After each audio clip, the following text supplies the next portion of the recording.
Mahimbing pang natutulog ang 73 anyos na lolang ito sa kanyang bahay sa Manila gabi ng December 3, 2023. Pero maya-maya may pumasok sa bahay na may bitbit na tila-tela. Pumaymabaw ito sa matanda at saka tinakpan ang kanyang bibig at ilong. Nilabanan ng lola ang pag-atake. Maririnig din sa CCTV ang pagsigaw ng matanda. Sa gitna ng pagpupumbuno, bigla na lang pinaghahataw ng kamao sa ulo ang matanda. Pero di natinag ang lola sa pagsigaw. Noon na siya puwersang iniumpog sa sahig ng 6 na beses na kanyang ikinahilo.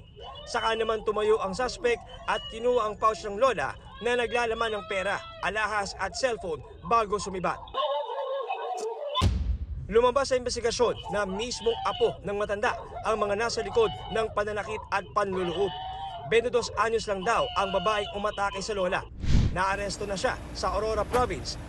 Nahuli naman sa Cavite ang kanyang kasabwat umanong kapatid. Hindi na nagbigay ng pahayag ang dalawang naaresto.